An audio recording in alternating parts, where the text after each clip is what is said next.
All right. Good afternoon. Welcome to the night studio at the Newseum. I'm Gene Policinski, the Chief Operating Officer of the Newseum Institute, and we're very pleased to partner with TYT Network today to bring you this program looking at how millennials will consume election news. We have a brief commercial announcement about our activities here at the Newseum in the same vein as election news. On April 15th, we'll open an exhibit we're producing in cooperation with CNN Politics. We'll take a look throughout the election season at the high points of the election year, and we hope that you'll come back and see that as it evolves. It'll be in our new media gallery, 2,500 square foot gallery up on one of the floors here that you can spend some time at and get a look at the election in a very different way. But that's what we're going to do today. We think it's extremely important in the flow of news and information and in the First Amendment's real purpose, which is to engage us in a free and open discussion without the government controlling what we say or the fear of being punished for what we say. And the ultimate expression of that in some ways is talk and speech that has to do with politics, and the ultimate expression of that in our country at the moment would seem to be the presidential election. So we're glad to talk about how a very new group of voters, we hope, or at least engaged citizens, we hope, at the very least citizens, will consume news about this election. And we're going to be talking about this afternoon. So again, welcome to the night studio, welcome to the Newseum on behalf of the Newseum Institute and our partner today, TYT Network. We're going to begin with a brief video about TYT. Thank you. Thank you guys for watching. We literally couldn't have done it without you. I know. There are plenty of places on the internet where you can get the ramblings of a madman for free. Nobody will pay attention to that because the mainstream media can't look into details. What's happening to millennials, the demographic that's most impacted by this? They're unable to buy homes, they're unable to buy cars, and that has a negative impact on the economy. Remember the last time our top tax rate was above 50%? That was after the Great Depression, after World War II, and it led to 30, 40, 50 years of sustained economic growth of a sort that the world has never seen before. Most honest show in America. You can get bin Laden. You had 7 to 8 years to get bin Laden. You never got him. It was genuine. He was mad. Ding, ding, ding, get the fuck out of here with Benghazi. Marco Rubio mode. A lot of fire going on inside this head. Got to cool it down. They're above the law. So after they riddle these guys with bullets, how dare you give them leave for 3 days? Thankfully, today we have body cameras so we could see it. Stop resisting. And even with that, guys like Eric Garner get choked out on the streets of New York City. Even body cameras aren't enough. It gives us just a little glimpse into the darkness at the core of American police forces. Welcome to America. Welcome to democracy. This makes sense to any of you? We got to do a deal with our enemies. Our idiots believe in end times. Their idiots believe in end times. Luckily, we didn't listen to those idiots. Instead, we did a peace treaty so we don't have war. Oh my God, I'm better than everyone else. I don't eat donuts, but look at these fat Americans. They like donuts. Is she effectively dealing with obesity in America? No. And I'd knock you out right now. Well, that's absolute BS. We can take this up later. Do it. Do it. Fight, dudes. That'll be awesome. No matter who loses, we win. We've been hoping this would come. It has happened. You can get same-sex marriage anywhere you want in America. All Americans. Everybody. So this is one of those days in American history, it doesn't come along that often, where we have expanded the circle of liberty. And the church is, oh, well, we need a good spanking. Tell me about it. That's what she said. When you see Bill Gates and Warren Buffett come out and go, suck it. My mom's like, yeah, no. Repeal. Bye-bye.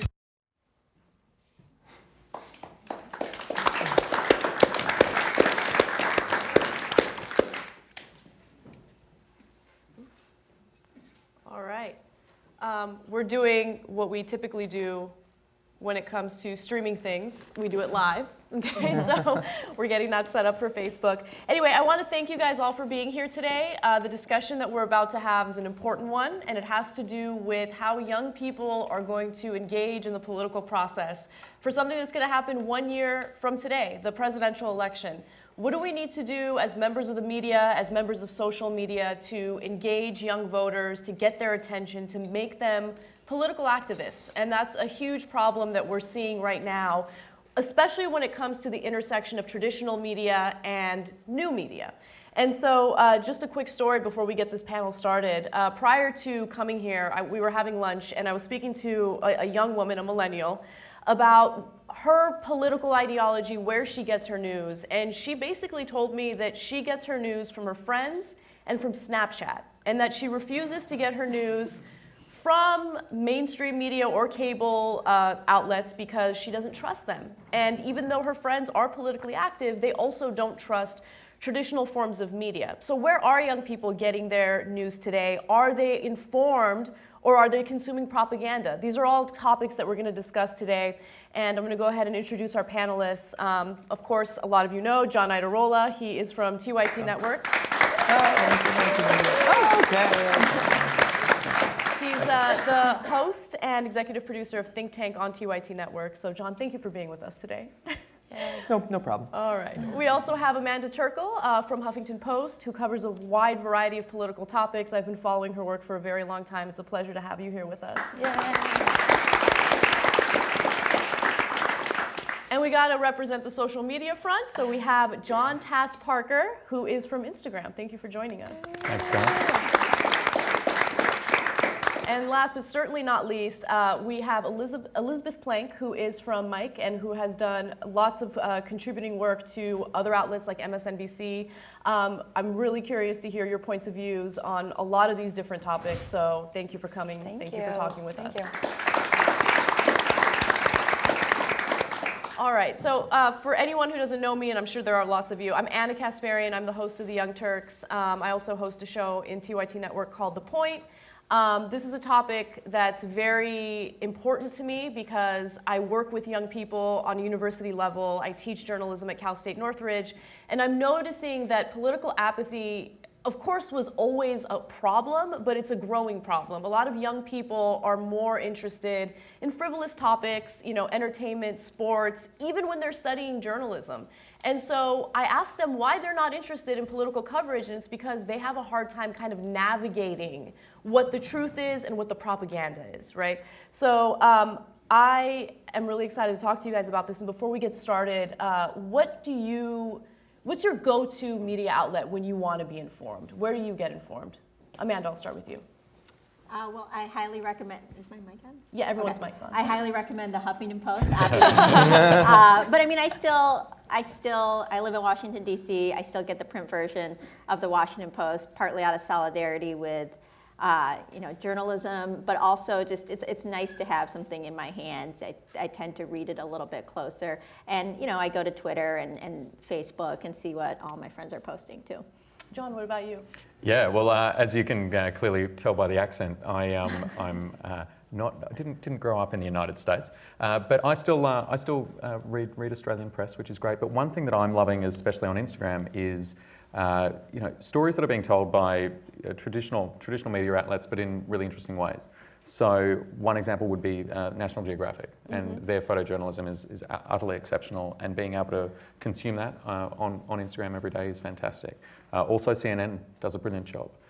They posted a marvelous story maybe a week ago, which was photographs of refugees' shoes as they were crossing over the border into Serbia. Obviously, this is part of a much broader, piece of media coverage across the entire world. But seeing that texture and seeing the reality of that story through this unique photojournalistic way was really compelling. Yeah, and CNN has the resources to do that type of, incredible reporting. And, we'll talk about, some of the downsides of traditional media and the upsides of traditional media. Liz, what about you? I love Twitter. I think it gives me a glimpse of what at least journalists are talking about. I think it is sort of a bubble, so it can be limiting in terms of the perspectives that you can get. I also buy the New York Times every Sunday. That's awesome. So like a real millennial, I read the paper, and that for me is a really important ritual, actually. In the same way that I kind of want to support journalism, and I'm very, you get very different perspectives, and it always is really fun. And yeah, I'll go on Instagram. I go to Facebook to feel completely overwhelmed and feel like I don't know anything, and then, but I think the great thing is that there's so many different sources. So my parents used to just like get up, that's what they still do. And then they like get the paper at the door, and that's the perspective that they get. And I feel like we have so many different outlets, and I think that's a great thing. Yeah, that's a great point. I mean, 50 years ago, there would be limited sources. You would have maybe one of 3 or 4 media outlets that you'd go to get your information, to get your news. And things have really exploded with cable and also, of course, with the internet. And so, again, it's difficult to navigate the propaganda from the actual information. And what I love is that you guys gave a wide variety of sources that you go to, whether it's new media or traditional media. John, I'm going to speak for you. Of course, you get all your news from the Young Turks. No, we obviously need to get our news somewhere else. I know the host too well now. Right. So, real quick, what is your go-to media source? Well, like you say, it's easy to self-select now in the internet age. I used to go to just like KCRW, The Young Turks, and a couple blogs like Smirking Chimp and Daily Kos and things like that. But now that I know a little bit more about the media, I definitely try to diversify. I go to like New York Times and Reuters and like the AP for some of the big, especially international stories, statistical analyses of news off of like 538. Infographics and stuff like that off of Vox. And then I supplement that with several different subreddits that aggregate much smaller sites that I don't have time to check literally 50 to 100 blogs every day, but there are some communities online that I trust to curate some of that. And so I try to make sure that I'm not self-selecting in terms of media. Okay, great. Actually, I go to Fox News every day. Right. I mean, if for no other reason than to screen cap the front page. That always is fun. Right, and to compare and contrast. I mean, my journalism class, one of my favorite things to do in the beginning of every class is to just go to the front page of Fox, MSNBC, and CNN, and just compare and contrast. And of course, there's huge differences, and we have long discussions about political biases. Well, you have to go to CNN every day to find out which plane is missing in the world at any given time. Yeah, that's true. All right, so let's get started with what we can do to kind of hone in on young voters, how to get them politically active. So what kind of differences have you guys noticed between new media and traditional media in how they're trying to grab young viewers' attention, if they're trying to grab young viewers' attention at all? Liz, I'll start with you. So what we do at Mike is we think that our audience is very smart. We think young people are very smart. We reach 1 in 5 college-educated millennials in the U.S. So we don't sort of use condescending language or like cat videos. Like we don't like smuggle information in the cat videos or the GIFs. We actually think young people are very smart and are just as smart as any other generation. And we are the most educated generation in history, by the way. We're also the most diverse generation in history. So we take that into account in the way that we do our coverage. And I think what I'm most excited about is sort of that tone. And I think where there's a huge contrast with that is the way that politicians talk to young people. I'm the host of a web series called Flip the Script, and we did a whole episode on the Beyonce voters, this term that was invented on Fox News. Does anyone know what the Beyonce voters are? Who they are? No? Oh my God, you have to Google it. I can't remember, this Fox News contributor was like talking about young voters, talking about young women who vote, and they were like, young women, and like talking about young liberal women, obviously, the ones who voted for Obama and are like, basically going to be determining who the next president is because they're a huge voting bloc. So Fox News was very like angry at these women for voting liberal, and this Fox News contributor started talking about how they're like the Beyonce voters, because they either depend on their boyfriend or the president to like give them benefits. Like it was like the weirdest thing. Yeah. And so instead of, obviously it was like a huge blow and we covered it and we were like, what the hell, Fox? But then that term was like sort of taken back by social media. So there was a Tumblr created called Beyonce Voters. I don't remember who created it, but some badass woman was like, oh, Beyonce voters? Like Beyonce's awesome. Like why would you use Beyonce as like a bad thing? That's a great thing, thank you. Beyonce's, one of like an example of an empowered modern woman. I want to be like Beyonce. So she like used Beyonce quotes and put them, like juxtaposed them on images of like badass women in politics. So like Elizabeth Warren, Michelle Obama. Anyway, you should look it up. It's amazing. And I think that was like a perfect example of, young people taking the conversation back from old media and basically being able to take it back and also be very engaged. I like that you touched on the condescending nature of, the politicians and some media outlets when it comes to speaking about young voters and even covering them. So one thing that I've come across quite a bit on media outlets that don't necessarily mean to be cruel to young voters is they'll cover these studies or these analyses on young people, and they'll say things like, new poll indicates that young people are narcissistic.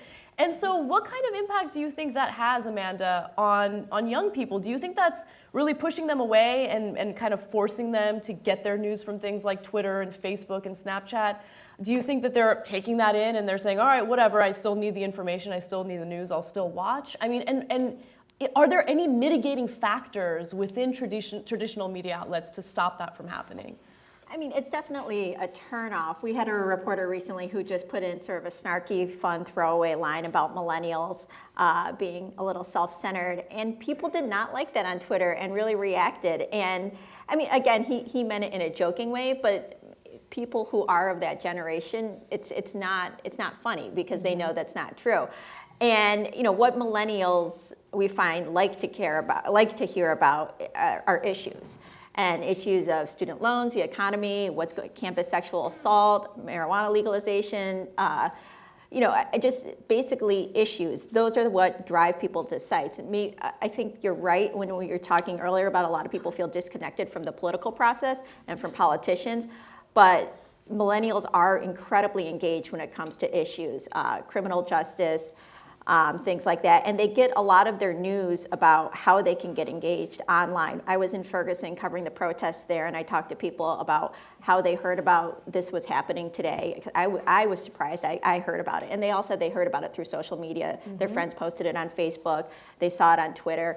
And so that's the way that they are getting these news. They are interested in social issues. And maybe they weren't initially. Maybe they didn't go online deliberately saying, I want to find out how to go to this protest. I want to read what's going on with the Ferguson Council. But because their friends are talking about it, they run across that news, they become engaged. So a lot of young people are coming across the news simply because it's there. It's on Facebook, it's on Twitter, you can't miss it. They happen across it, and then they're suddenly interested in this issue that they didn't seek out. That's an excellent point. John, we were talking a little earlier, John Idarola and I were talking a little earlier about all these different political movements that happened over the past year, or at least political causes that really made headway this past year. So there were things like Cecil the Lion, which we're all familiar with, right? There's Black Lives Matter, which is a much larger issue that's still gaining momentum in the country. And I feel like social media has been used as a way not to only inform, but also a way to mobilize young people in order to raise awareness about these issues. Can you talk about that a little bit? Yeah, absolutely. So I think against the context that over the next year up until election day, one thing to remember is this is going to be the most visual election to date. Whether it's candidates and campaigns being able to produce content themselves, whether it's journalists or whether it's voters who are actually capturing content and then posting it. So I think that's the kind of like frame from which to think through.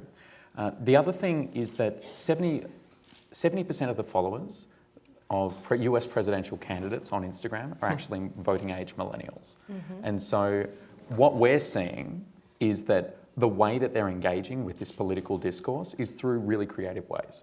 So one thing that we saw, which was fantastic and really fascinating, was the Babies for Bernie kind of like a hashtag campaign almost. And then also the Trump Your Cat.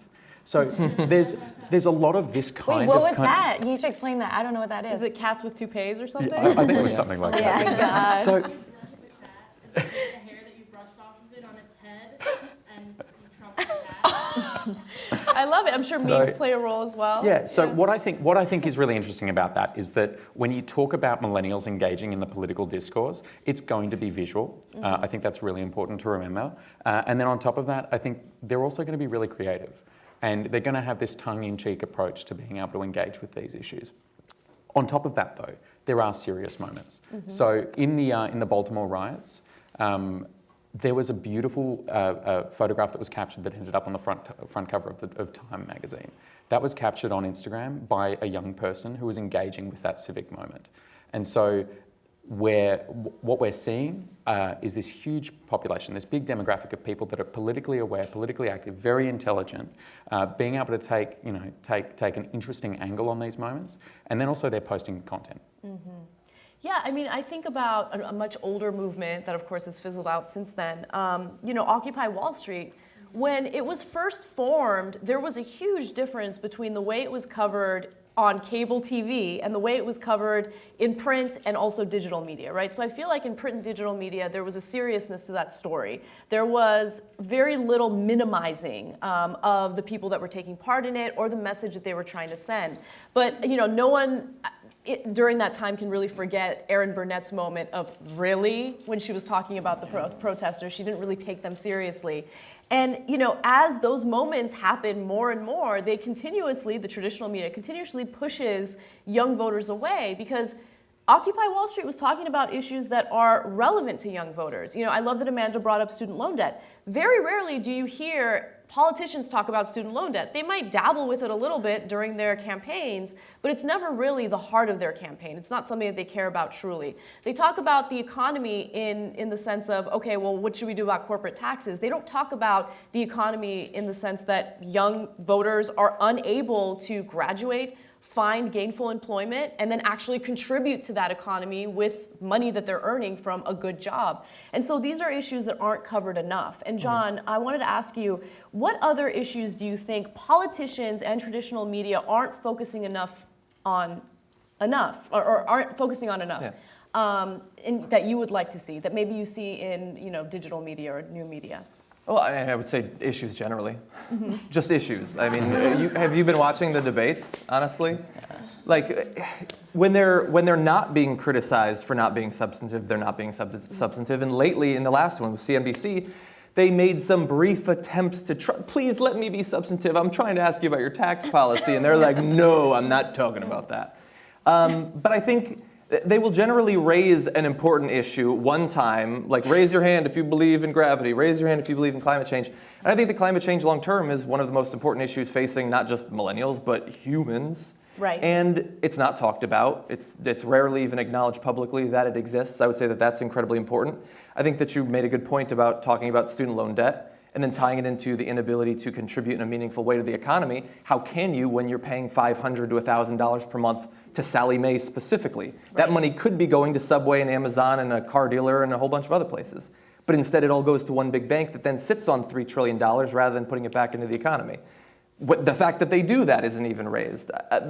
The importance of money in politics isn't openly talked about. Perhaps it would have if they'd allowed Larry Lessig to even show up at the last Democratic debate, and now he's dropped out. Yeah. Because the moneyed interests and the DNC combined forces to stop that issue from being raised, and now it's not going to be raised. Not by Lessig at any event.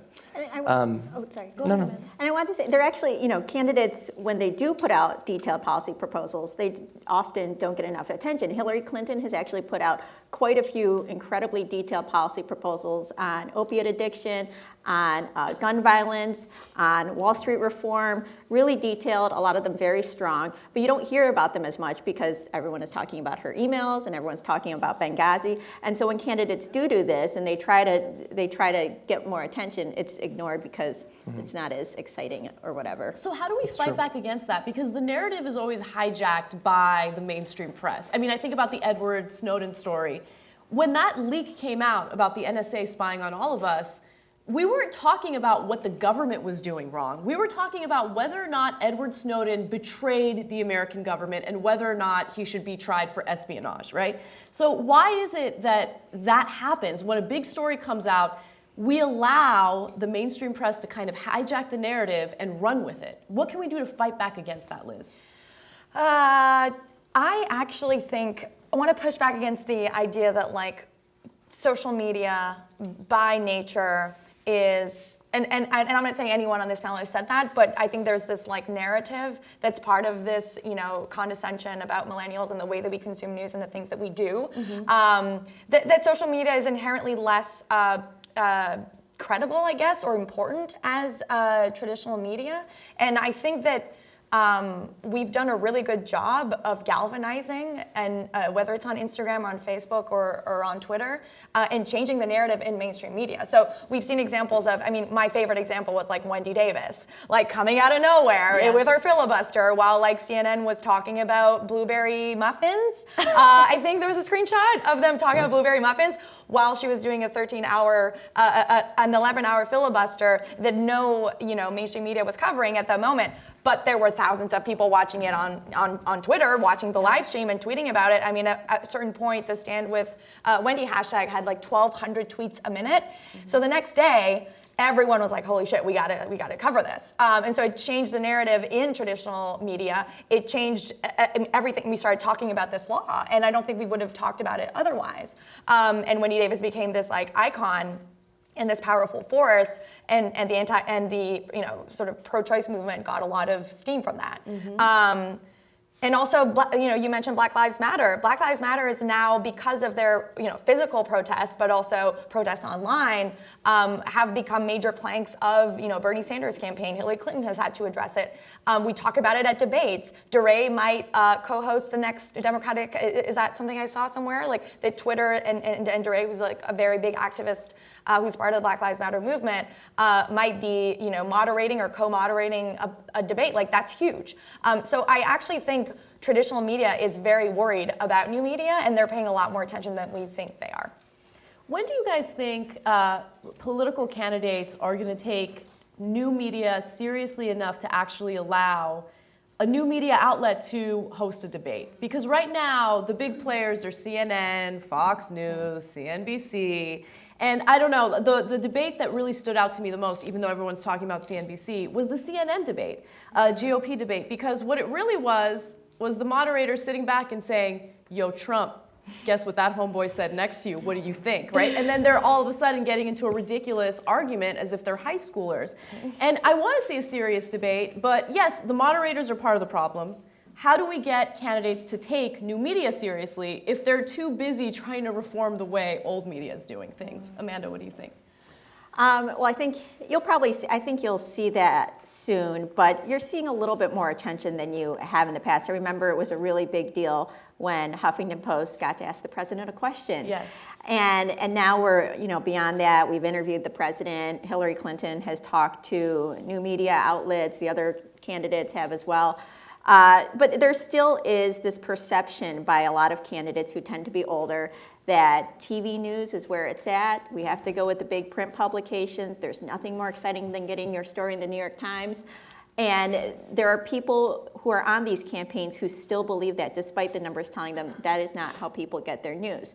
So I think it will, there are a lot of younger staffers on the campaign who understand that we need to be on social media, we need to be talking to these digital outlets, we need to be on podcasts and all of that. But, it takes some work, because where the candidates get their news, they want to be on those outlets. They want to be, I had a staffer on the Hill tell me that they, kept trying to convince the lawmaker they work for that, like, we don't need to have you. I think it was Cat Fancy magazine. Like, you don't need to. And she's like, that's what I read. That is where I want to be. She's like, that's not the best for your image, maybe. So. And when they go on new media, they have to do it well, because there's nothing worse than like the cringeworthy. I mean, I don't know if you guys follow any candidates on like Snapchat. Trying to appeal to millennials, and it comes off as very fake. Exactly, and like contrived, and you're just like, no, you're not cool. Like, you're worse. Just get off, or like get young people on your campaign to like inform your decisions. It kind of reminds me of political candidates when they release their iTunes playlist, right? It's like, that's been vetted, okay? And like they make that. Gotta include the country song in there. Gotta make sure maybe like a hip hop song, but it's got to be like a Will Smith hip hop song. No cursing, no when nothing. ABBA's on there, I think it's genuine though.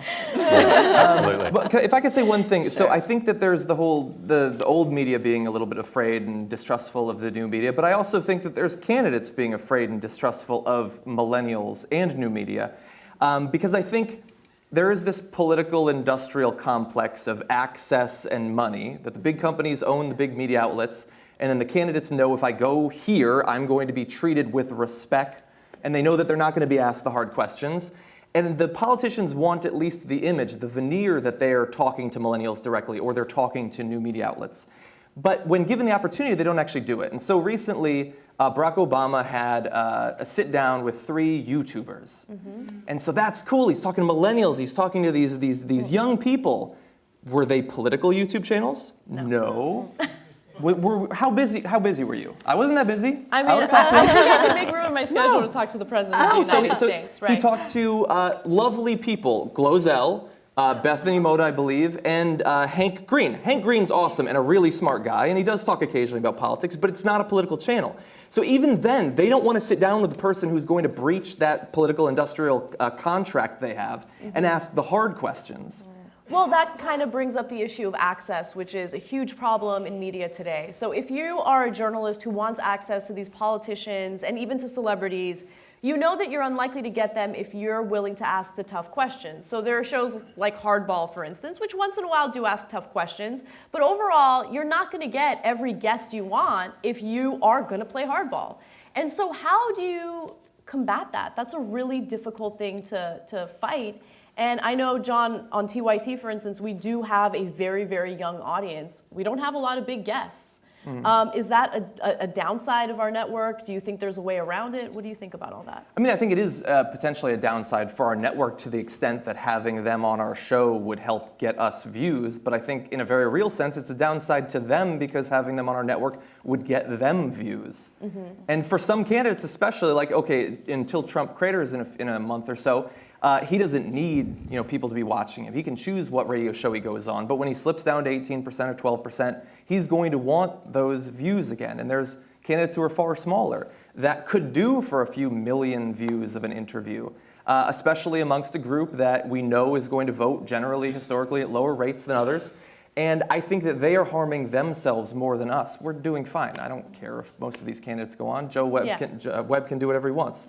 But maybe it would have helped him if he had been, or they had been, the candidate or candidates who had been willing to go before. A little bit more critical analysis, a younger analysis that comes from a different point of view, that hasn't been sort of physically and spiritually killed by years and years of paying taxes and bills and all that, and still has this sense of college idealism that is, even in my case, slipping away day by day. Oh, John. Maybe they could have done that, and that would have been worth something to them, but it's too late for most of them. Right. But we've got a channel. We got TYT interviews. We do. And I think a lot of candidates, it's funny, they won't, yes, I'd love to have Bernie on. It's difficult for candidates to come on and talk about their policy ideas when they know they're going to be asked tough questions, especially when they don't have policy ideas, like Donald Trump. All we need to do is elect him, and then he'll come up with the policy ideas that'll make your head spin, okay? He's really good. Obviously, I'm being sarcastic. So, John, I want to talk to you about your experience with politicians, political movements, and social media. So, have you seen any politicians use social media in an effective way to reach out to young voters? Yeah, funnily enough, I have. So I wanted to pick you up on what you were talking about before. I actually think that some of these campaigns are doing really well. I think they're really engaging with millennials, with the social media audience, in ways that we haven't seen before in any political cycle. And so, one example that I love that I've been looking at lately is the way that both the Bernie Sanders campaign and then also the Ben Carson campaign has just built this huge community of people that are producing content, and they're actually encouraging people to do so, and they're resharing it onto their platform. That's fascinating. So what it's actually doing is it's empowering an audience to actually engage. And so having that visual two-way conversation is innately how I would encourage campaigns to actually engage with millennials. It's giving them that that right to actually be involved, and they're doing it brilliantly on Instagram. Can you juxtapose Ben Carson's campaign on social media versus Bernie Sanders' campaign? Because I got to be honest, I haven't seen much of Ben Carson's social media. Yeah, I actually look that it's not they're just two examples of many, but. Look, I really enjoy seeing that content. It does speak to a big audience. He's obviously done very well across many platforms. The Bernie Sanders campaign is, what I love seeing from there is when he has those huge rallies, voters actually producing content from them. And so their friends are seeing that they are at that particular rally or that they're at that event. It may not just be a Bernie rally, it could be any insert whatever candidate, but people are actually producing the content. And so that social context is really important. Your friends are seeing you post that image of you really excited about some kind of political moment, which is really rare at least from a historical point of view, where you have that moment. Right. Let's talk a little bit about including and engaging young voters into news content, because that's one thing that's been pretty successful for us at TYT. We care about viewer engagement quite a bit, and it's not just for the benefit of saying, hey, our viewers are engaged with us. It's because we want to make sure that they're having a conversation with us, that they're actually involved in the political process, that they're involved in the political movements that are important to us and also important to them. Do you guys see examples of media involving young voters and finding a way to engage them in their content so their voices are actually being heard? Anyone want to take that?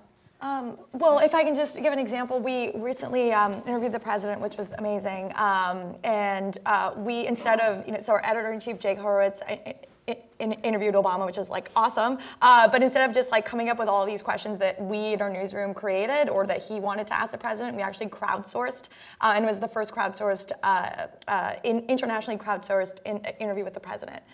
So we were talking about the Iran deal specifically, and so we sort of put out a request for like all kinds of questions all over the world. We had a question from Egypt, from a young millennial in Egypt, from someone living in Israel, someone living in Iran, and someone living in the US. And I think that was, and we gave it the iPad to the president, and he saw that the person could have a video question, not talking directly to the president, but pretty much. And I thought that was like a great example of being able to empower young people to have a voice while still, obviously doing journalism and asking the tough questions. Having young people ask those questions directly, I think was really cool. If I can just like totally brag about Mike for a second. Well, that's a great example. I think crowdsourcing is very, very important because you get, the general stance of young people, what they care about, what's important for them. Amanda, I know that on Huffington Post, of course, it's a site that's known for people who can share their opinions, that can blog on there. Has that been a useful way of engaging millennials and getting them involved in news coverage? Yeah, definitely. I mean, we're always looking for new voices. I always have people contacting me saying that they have something they want to write. We help them get set up on the site. And I mean, also the way to engage millennials and make sure what they care about is being heard is honestly just old-fashioned journalism. Yep. Just talking to them, hearing what they care about, what's going on in their lives, and reporting on that, rather than sort of sitting there and saying, here's what we think you should care about. And social media is great for that. I mean, you get access to a lot more people. Yeah. Really easily. I can, direct message someone and say, here's my number, give me a call, I want to hear what's going on. And I do think that news outlets are starting to realize that, are using Twitter in that way. I think Black Twitter has been great at doing that and making sure that criminal justice stays in the news and news outlets continue to cover it. I remember the LA Times actually hired someone specifically to cover Black Twitter. I don't know how that went. We did not do that, but it's obviously, Twitter is something we watch, what's going on in Black Twitter and making sure that African American voices get heard, as they often don't in the media. And so I think, again, just old-fashioned journalism, just listen to what people are talking about and try to report on it, because those are the stories that people are interested in. Absolutely.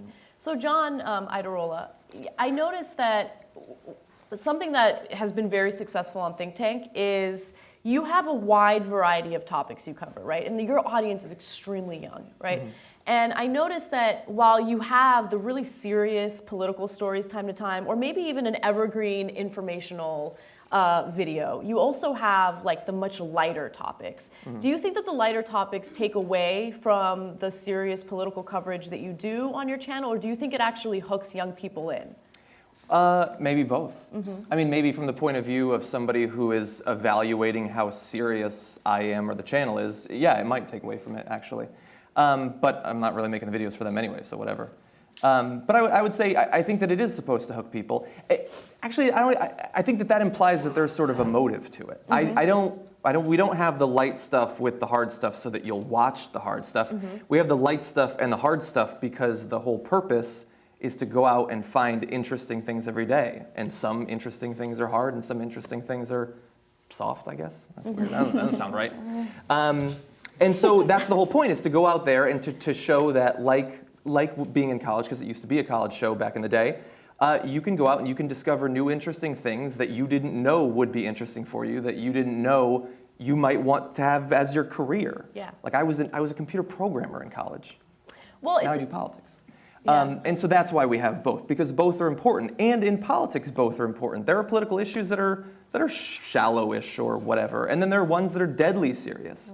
And so I think that consuming news of both types gets you ready to deal with politics of both types. There seems to be this like tut-tut mentality when it comes to some news outlets where they'll frown upon the lowbrow stories. And by lowbrow stories, I mean like maybe the entertainment stories, maybe a Kanye story where he's saying that he's going to run for president, right? Maybe they'll say, oh, that's lowbrow news, we don't want to cover it. But then they'll have like a spring break story where they're showing women in bikinis and they're like, can you believe it? Look at what's happening to the youth of America today. Let's take a look at these videos for the next 10 minutes, right?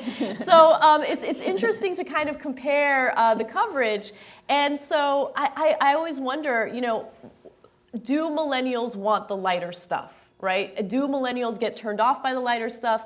I look at outlets like BuzzFeed, and BuzzFeed was made fun of for a long time as being nothing more than a website for cat videos and things like that. But now BuzzFeed has turned into this huge media empire that includes a lot of serious reporting in you know, their news section. Like I go to their news section every day, and they have some very in-depth reporting, even on, you know, foreign policy and what's happening abroad in the Middle East. So I've noticed that Huffington Post does that a lot as well, and they get a lot of criticism for it, especially on the front page. What would your response be to that, Amanda?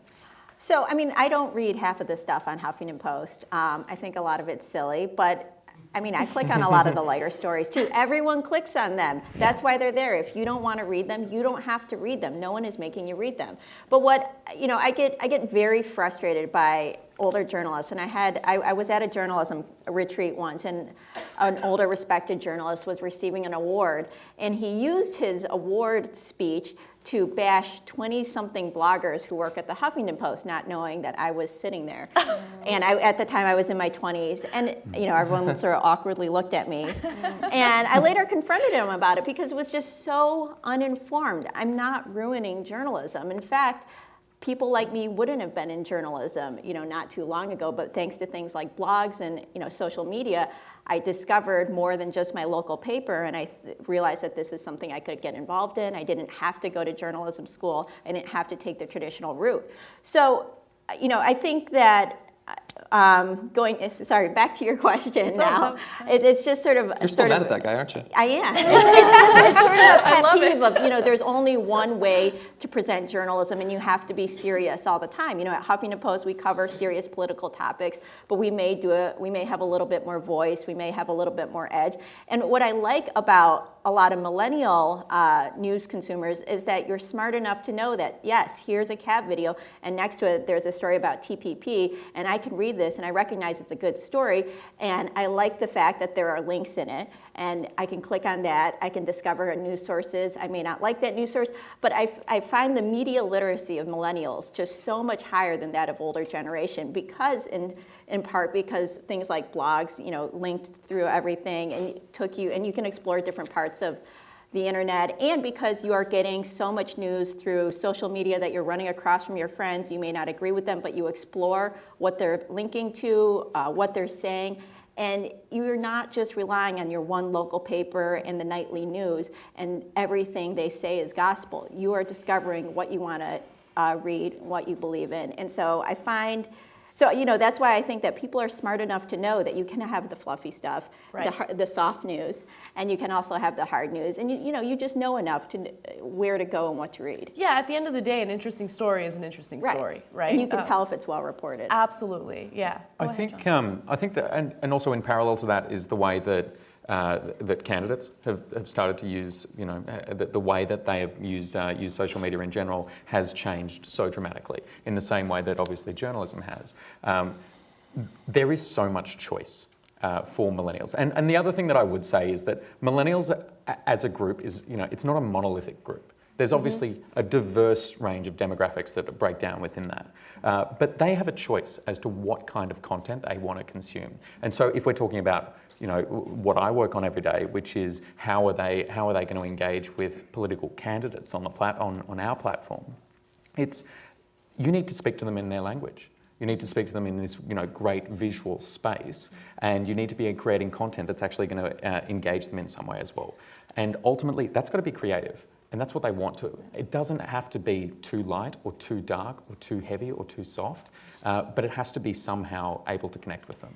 I love that you touched on language, because that's something that I noticed is a big thing with young viewers and young voters as well. One thing that I thought would be the downfall of TYT when I first started was that it wasn't a scripted, very produced show. Like, we didn't have teleprompters, we were speaking off the cuff, and I was like, I don't know, does this fall under the guise of journalism? Isn't there supposed to be a prompter? Shouldn't we have writers? And then it ended up being something that worked to our advantage, because yes, while it took a very long time to learn how to read and research and actually keep all of that information in your head as you're doing these newscasts, I realized that we were having these conversations with our audience as opposed to speaking to them like this, right? Being very, very fake. And there's something really great about that, because I'll meet with fans and they'll tell me that they feel like they know me personally. And just the casual, laid-back nature of new media, I think, has played a huge role in how it's exploded in the last few years. What do you think, Liz? Yeah, and I think a lot of people crave that kind of unfiltered rawness, right? And that's why platforms like Snapchat are so popular, because it's not like, it's completely the opposite of what you see when you turn on your TV, which is like the studio, like blah, blah, blah, and the teleprompter, and you know that everything is written out and not, that the person saying it, because they came up with it. And Flip the Script is all about not having scripts and like going out and like going to Times Square and seeing what people say about a certain topic. We recently sort of like crashed this like pro-life convention brunch thing. Awesome. And we're just like, we came in with an idea of what we thought we would get, and then we got something completely different. And then decided, that changed the course of our reporting. And I think that's exactly how life works, and that's how the media should work too. And I think it comes back to what I think we've had a really interesting conversation about, is entertainment different than news, or should they be completely different? Like, I think a lot of the most interesting things coming out of sort of the revolution in media is coming from the entertainment space. Like what John Oliver's doing is amazing, and it's reporting, and it falls under entertainment, but we have young people watching 20-minute monologues about very important topics, and that driving the news. On Monday morning, Yes. All of the media outlets on the internet at least are sharing these videos and talking about these topics. So again, it's driving driving the conversation. Yeah, John Oliver is a great example. One of my pet projects, or I don't know if you call it a pet project, but one of the more passionate issues is for-profit colleges. And everyone at TYT is so tired of me bringing up for-profit colleges, because it's not a fun topic to talk about. You have these colleges that have, investors, they're ripping off students, they have deceptive recruiting techniques, and they're having these students take out all these federal loans. 95% of their revenue is from federal loans. I'm about to do a newscast on it right now, okay? That's how passionate I am. And John Oliver does his monologue on it, and boom, the next day, everyone's talking about for-profit colleges and what a scam they are. And that was such a great moment for me, because I don't care who's reporting it. As long as someone reports it and it gets the attention it needs, I'm happy. Yeah. I tried reporting on it for years, and it got a little bit of traction. And to know that somebody finally kind of got through to the electorate, to the American audience, meant the world to me. And it kind of goes to what you were talking about, John, using the right language, finding creative ways to kind of get the message across. And comedy has been a huge part of that. I mean, Jon Stewart was one of the most trusted journalists out there, and he's not a journalist, he's a comedian. So I think that laid-back, comedic nature does speak volumes to a lot of young people, and just Americans in general, right? Yeah. So you touched on Snapchat a little bit, Liz, and it's incredible how quickly technology is progressing, because I like to think of myself as someone who keeps up with the times, but I can't fathom getting my news from Snapchat. How the hell does that work? I don't get it either. Isn't it supposed to be for sexting? Like, what happened? Oh my God. Why not both? Talk about Snapchat. I feel like I was talking to everyone before. I was like, I feel like a Snapchat evangelist. Like, I always talk about Snapchat. I love Snapchat. If you guys have it, my username is Liz Plank. Follow me. I'll follow you back. It'll be really fun. No dick pics will be sent. I've never used it for sexting. I literally got on it because about a year ago, and I've seen it like transform into a really cool platform where a lot of people are having conversations and consuming content in a really, really new way. And I see it driving other, even like, okay, this is like a random example, but there's like a Shock Top commercial. Do you guys see this commercial? It's on Hulu right now all the time, and it's like this conversation between like the Shock Top Orange and like a random person on the street, and it's like they're just talking, and like it's totally ridiculous, and it's like unfiltered, yeah, drink Shock Top, and I see it's really changing the way, like they're like, oh, we're trying to do this too, with like companies are trying to pull it off. But coming back to news, I think it's, during the Charleston shooting, one of the most compelling pieces of media out there was actually the Charleston story on Snapchat. So there are real people who are curating basically these stories on Snapchat. There's one for each city, but there's also one for the campaign, or if there's a debate, and then an event like Charleston, and you could just see people praying, people talking about the people that they'd lost. It was like very moving and very gripping. And again, images, when I looked at CNN, it was the same thing over and over again, the photo of the shooter doing whatever. And Snapchat was a completely different story that I wouldn't have gotten any other way. So I think it's again, this crowdsourcing and rawness, the intersection of both, that's really awesome. I think what Snapchat needs to do is really harness that more in the Discover. I think the Discover tab is pretty awful, or could use a lot of, changes, and because I think it's very animated and not raw and not unfiltered. So actually. this brings up the question that comes up over and over again in various tragedies and also election cycles. People who share all of this raw information on social media and on blogs, are they considered journalists? Are they people that should have the same protections as a journalist would, a traditional journalist would? I mean, I think this is a complicated question. You can even get into the issue of whistleblowers. Are they considered journalists? But people who engage in these social media platforms and they share this information with the world, are they journalists? Are they community journalists? Are they traditional journalists? What would you consider them, Amanda? That's a good question, and I don't know the answer to that. I can answer when we use this information.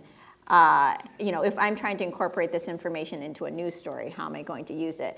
And I need to check it out. I don't take everything and just put it into my story because it looks legitimate, because a lot of times you find out it's not. Right. There have been so many times when there's some sort of tragedy and Twitter is moving really fast and you look at a picture and it seems like this person was there, and it ends up they weren't there and they just put up some pictures. So you still, as a reporter, I still can't take that information and just assume all these people, because they put something up, seem like journalists. I still need to try to get their information, call them, talk to them as I would a regular source, try to confirm it somewhere else. So they're not quite there yet, but you can't deny that they are. A lot of times they're on the ground. They may be at an event that a journalist isn't at, and they're the eyes and ears there. And so I don't know what status they get, what protections, but it's certainly, as a journalist, a great resource, and it's great, for just transparency and making sure that, politicians say something, someone is there to capture it. The transparency is a great part, especially when it comes to things like, police brutality stories and some of the videos that people capture on their cell phones. John? Yeah, so I want to say something kind of related to that. So I did a video on Think Tank about sort of the tools that you need to have as a person to consume information and to be able to evaluate whether it's actually true. Because the downside of there literally being millions of journalists or quasi-journalists or whatever is that while it seems like shockingly the vast majority of what they share is true, they theoretically could manipulate you. And very often activists or candidates or political parties will spread memes that are patently false, or images from events that aren't actually from there, or quotes that aren't actually said by that person ever, or said by anybody. And so I think that as millennials, well, just as people, we need to train ourselves with the new tools that are required to be able to tell, has this image been manipulated? Is this quote being missourced? Is that fact untrue? Or is it technically true in a very particular way, like Carly Fiorina's 90% of all the jobs lost thing? And I think that the media can do a little bit to train them in that. There are websites that you can plug in an image and it will tell you, has this been manipulated? You can put up an image and it'll say, these are the other places it's been uploaded. That shit's been up for 6 years. It didn't just happen at a Tea Party rally. And I think that we can teach ourselves that, and we need to start to understand them. It was much easier back in the day. If they say it on the evening news, it's probably been sourced, it's probably true. there's more risk now, but we can get rid of a little bit of that risk. Yeah, the thing I hate the most is, and it's happened to us, I've fallen victim to this, when there's like a light news story that's going viral and everyone's talking about it, and you're like, ooh, that's fun. And then it's covered by a lot of serious news outlets, so you take it seriously. You do the story, and then the next day or the night of, you find out that it was a hox. And you're like, Or how many internet is like the fake Trump account? The Daily Beast. I mean, I feel like every serious news outlet has reported on a Trump tweet that just was from the fake account. I know, it's disastrous. It happens to the best of us. All right, guys, unfortunately, we're out of time, but we do want to take some of your questions, some social media questions. Praveen, do you have them for me already? I'm not that tall. Okay, so first question from Twitter is #TYTLive. What is your advice to engage millennials to become activists beyond liking a political message posted on Facebook or Twitter? Who wants to take this one? I think one thing is find, and what we were just talking about before, are people who create social media content, are they journalists or what are they? At the very least, like one thing that they definitely are storytellers. And so to answer that question, how can you encourage them to become involved? Find a story that matters to you, and find a creative way of capturing that image, that video, that story, and then get it out there. And it may just be for your friends, but it may get a little bit bigger than that. It may get a little discovered by one of these guys who can then turn around and amplify it. Yeah. There's so many avenues in which something can go viral. I mean, you have all of these free tools at your disposal, whether it's a social media account, whether it's a blog, a YouTube channel. There's so many different ways, and you really don't know what kind of story is going to get the most traction. So the example I like to give the most is the Trayvon Martin story. I remember we were one of the first outlets to report on it. We saw the story reported by the Associated Press. I thought it was an egregious story, so I pitched it for the show. We cover it, and boom, I mean, it just took off like crazy. And it became a topic that we were passionate about because we had noticed that there was this huge injustice in our so-called justice system, that there was a disparity between how, white drug offenders are treated compared to black drug offenders. And so it became a topic that we were passionate about. And now we're reporting on it more than ever. The Black Lives Matter movement is gaining more and more traction. And to know that there is a movement now is a great feeling, and hopefully it ends in a good way. But I think passion is always the most important thing. If you're passionate about a topic, it will resonate with other people, and you could mobilize others to become politically active. And there are people who may already be mobilizing too, right? So it's about finding a story, finding your passion, but also finding your tribe. I think what social media has done, which is so amazing, is that you can meet people you would have never ever met in your life if you hadn't been on the internet, right? So we used to assemble according to who lives close to me in my neighborhood, or who's my age, who's looks like me. And now it's if I go on the Black Lives Matter hashtag, I can follow and interact with people that may not even be close to me geographically, but who we can exchange ideas with and organize. I've organized and become very, very close with people I've never met in my life. And really those people are out there, and they're, it's about finding that community, and it empowers everyone once you do. I think what's really characteristic of millennials in general as well is this idea between the online and the offline life. Is that differentiation is becoming very, very, very subtle now. And so what you're talking about, you've got friends that are from social media that you've never met before in real life, but they're your friends. Yeah. They are. And if there is something you care about, online petitions actually often get a lot of notice. It's something that we cover. You probably read news stories saying that this issue has a petition on change.org. It's gotten 3,000 signatures.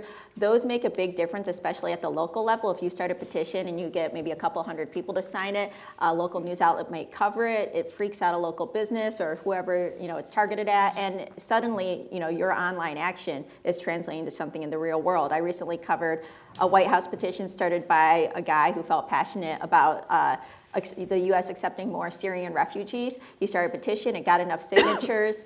And the White House responded, and the White House actually invited him to Washington for a meeting about the issue. And he just started a petition, but it snowballed. It was something he was passionate about, other people cared about, and suddenly, he's now an activist doing this online and in the real world. That's awesome. Okay, great. If there are other questions from the audience, there's another mic on the other side, or you can come over here. But we've got another one from Twitter. It's from Sudden Eternity. hashtag TYT Live, do you believe the current methodology of today's political polling is properly measuring the opinions of millennials' views? That's a great question. I don't know the methodology, but I don't think that they hone in specifically on millennials. I mean, what do you guys think? No, I don't think that they do. Yeah, I think that they do what they've always done, is use past years' models to try to do the best job you can. But I mean, arguably, a lot of polling outlets haven't done well even prior to the rise of what are now the millennials. And I think that they don't really know how they should break down the demographics. They don't know how much of their sample should be people who voted in prior elections. Should they perhaps estimate more youth engagement in this election? And those sorts of assumptions are what makes a poll either accurate or inaccurate. And I think that it's increasingly difficult for them to choose correctly in those cases. But we don't have any other alternative, really. Liz? Yeah, it's just like funny because, okay, who has like a landline? Yeah, okay. What? Who like answers an unknown number on their phone? Yeah. So like it's always like, no, hell no. And so that's how they do polling. Yeah. And so you're not getting a lot of millennials essentially, Yeah. even when you're trying, because the techniques are so old and haven't been revolutionized and haven't been able to come to our phones. Like it's crazy to me that you actually can't vote with your phone, or that like I can do online banking and transfer large amounts of money, but I can't vote or I can't be polled on these questions. So I think we need to update that. Yeah. All right, I guess we'll take a few questions from the audience. Let's go ahead and start with you. Thank you. So my question is, with information becoming so fast-paced in all these different platforms, do you think this leads to sort of shallow consumption where we really don't get the whole story, we kind of we don't fully digest the story? I think that that's definitely an issue that you see. I'll give you an example. I feel like there are a lot of really big stories that don't get enough play. They don't get enough traction, and it upsets me because they're extremely important stories. So recently there was an anonymous whistleblower who spoke to The Intercept, I believe Jeremy Scahill at The Intercept, and it was about President Obama's foreign policy and the intel that they use to put people on these so-called kill lists and to do drone strikes and signature strikes. And the information was explosive. I mean, we have American citizens abroad who are being placed on kill lists with faulty information, faulty intel on them. And so for me, that was a huge story. We spent at least 20 minutes on it on the show, and I thought that it was gonna blow up, similar to how the Edward Snowden story blew up, but it didn't. It didn't, no one's talking about it, and it drives me crazy because when you talk about hostility toward the United States, what do you think causes that hostility? It's us bombing innocent civilians abroad. So I see situations like that that make me realize that, yeah, the 24-hour news cycle does have a negative impact on the way that we consume news and the way that we actually process it. Yeah, I would say just force yourself to read whole stories. That's part of the reason I still get a print version of the newspaper, is because it's a little easier for me to sit there, read entire stories, read stories that maybe I wouldn't click on during the day. And yes, people absolutely just read headlines and leads. That's why at Huffington Post and other news outlets, we spend so much time coming up with our headlines, because we know that is what most people are going to read and pay attention to. But some of the best stuff in news stories is often buried. Some of the best quotes, all of that. You know, I think blogs were always very good about that, at reading documents or reading news stories even in depth, pulling out, you know, what's in, you know, paragraph 10, this explosive quote, and making it the story and doing something new around that. So you guys definitely should do that, because there's so much good stuff buried that reporters bury in stories. Yeah, really fast. So I love what you said about you see it and then you want to look deeper into it. And so the last question involved the polling methodology. I get so excited now when I see a new poll comes out, Ben Carson's up or whatever, because then I'm like, okay, let me see the methodology. Let's see how these sons of bitches are lying to me this time. and you have it. Like, you can click on the link and you can literally see, oh, what the hell? They're including people who didn't even watch the debate. What the hell is that about? Whereas if it was on the TV 50 years ago, you wouldn't be able to do that. But yeah, people's attention span is too short. I proposed a segment once called It's Been 6 Months, where we look back to the stories we talked about 6 months ago, and people in the newsroom are like, nobody cares about that. That's the problem. And I said, oh yeah, they're not going to. But either it was important and worthwhile or it wasn't. Simply because it was the news of the day. Either you care about the lion or you don't care about the lion. Yeah, that's a great point. Like, what happened? What happened with that guy that shot Cecil the lion? Like, were there any He's consequences? shot other stuff since then. I know, and it's just we have short attention spans. I think that's Animals, also a part a consequence of the way we do media today. I mean, YouTube, for instance, long form content doesn't do well on YouTube. I know that better than anyone else. The panel show that I host used to be a long form show, and it didn't do well because people aren't going to sit down and watch a 45-minute discussion on a serious topic, on foreign policy. They want a quick, like 3 to 5 minute video on the news. And so that just kind of speaks to the attention span that you see online. I want to get to more questions, so go ahead.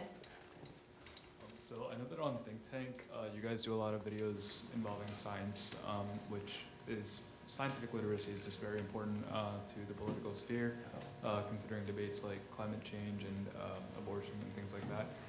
But I'm just wondering, what are you guys, as the Young Turks, the main channel, doing to promote that, other than reporting on the occasional Republican gaffe when they pick up a snowball as evidence against climate change? You want to take that? Yeah, I remember that when he brought it out on the House floor and everything. Yeah, so, I mean, the problem is it's a problem that I want to help solve, although in a very real sense, I am largely still myself scientifically illiterate. I failed physics class because inside of my physics book in class, I was literally reading Harry Potter. And it turns out that you don't do well if you do that. Now, I'm curious about science. I believe that I have developed a critical enough way of approaching stories and research that I end up with good information. What I think we attempt to do we talk a lot about psychological studies, we talk a lot about climate change. There's certain types of science that we talk about. And in some videos, like on Think Tank, we're trying to teach you how to take in that information, how to question things, and that sort of thing. But in general, I think that we're just trying to stimulate continued lifelong interest in science and a belief that ongoing scientific research has value, that it applies to people's lives, that it's not purely a white tower sort of thing. And we hope that if people take an interest in it, that they will then start to, independently of the Young Turks, go and consume that information. If they're still in school, perhaps move into a hard science or something like that. And so I think that's, day by day, that's the biggest way that we try to help out with the problem. Yes. Hi, my name's Alex. I feel like a product of the Reagan era. My news source, namely, I feel old school. Like I use TYT and Huffington and Al Jazeera America, and I'm one of 10 millennials that does not have a Facebook page. Mm-hmm. And I feel like I'm a little behind the times. I'm wondering if that's a little narrow-sighted, ignorant of me not to take part in that. Like, as far as Twitter, I'm like this close because I feel like that has legitimacy. But Facebook, I don't know. Well, there are great things happening in digital media that I know I'm personally experiencing. So Facebook, I used to laugh when anyone would say go to Facebook for news, but now Facebook is making really great headway when it comes to video content. So I'm seeing Al Jazeera videos shared like crazy, AJ Plus videos specifically shared like crazy on Facebook, and they're doing some really great work. Our videos are blowing up on Facebook. There are some stories, like, I don't know if any of you followed the Atlanta public school cheating story. Mm-hmm. Yeah, so these teachers who were caught doing cheating for standardized testing were charged with racketeering, and they were facing an insane amount of time in prison. We covered that on YouTube. We also put it up on Facebook. The Facebook video got way more views because of the sharing. So it's a good way of getting important news stories out and making sure that they get the attention that they need. With Twitter, I mean, you gotta join Twitter at least. And the great thing about Twitter is you get to choose who you follow. So if there are specific news sites that you love to get your news from, well, all of a sudden you'll see them in your feed. But my advice is also to diversify. So I try to follow media outlets that I hate and don't agree with, because you don't want to create like this bubble where everyone around you agrees with you. You want to hear varying points of view. So that would be my advice. What do you guys think? Yeah, and I think Facebook's trying to be more like Twitter, and Twitter's trying to be more like Facebook. So we're going to see a lot of changes, and Facebook has been doing a lot of amazing work with journalists. I mean, there's the native articles living now in the app. They're pushing video content in a huge way. And Facebook users are actually much more politically engaged than we think they are. And so there's a lot of interesting coverage going on there. And if you want to like have an app that like blocks all of the wedding proposals, engagement, and babies, there's apparently an app for that. Yeah. So you can cut that stuff out. And then it's just like interesting. You can just you can literally hide that person from your newsfeed. Yes. There's that option. Unfollow. See ya, Mom. Yeah. All right. We only have time for one more question, so I'll take it from you. Okay. Thank you. Hey, my name's Guy, and my question, I wrote it down. So, how much influence has the new media had in the implosion of the Jeb campaign? And what can we learn from that? Because last year everyone was all like, he's gonna be the Republican nominee. And then boom, 7%, 9%. I don't think New Media's to blame for his implosion. I think he is. Yes, thank you. I mean, I saw traditional news outlets pick him apart the next day and in the moment when, I mean, he like talked about warm kisses. Like I don't really take like the blame for his mistakes. We covered his mistakes, and I think that's doing responsible journalism. I think he has Donald Trump also to thank for highlighting some of his weaknesses. And I think if Donald Trump does nothing but take Jeb Bush down, he'll be very happy about it, since it seems like that's in large part why he got into the race. So, I think, Jeb Bush's campaign obviously had weaknesses on its own, but Donald Trump called them out and showed sort of what a weak candidate he was. Yeah, that's another thing. I'm glad that you mentioned that. Trump is very good with social media because he does the exact opposite of what most politicians do. He goes on Twitter and he's extremely unfiltered, and that goes viral. And so what is the press going to cover? Are they going to cover Jeb's boring ass campaign, or are they going to cover what Donald Trump is saying on his crazy, Twitter feed? So that's what I've noticed. Anyway, guys, I just want to thank all of you for joining us. I want to thank our panelists for taking the time to have this great discussion. I hope we all learned something. I know that I certainly did. John Idarola, Amanda Turkle, John Tass-Parker, and also Elizabeth Plank of Wood. Thank you so much for joining us, guys. You're awesome. Thank you.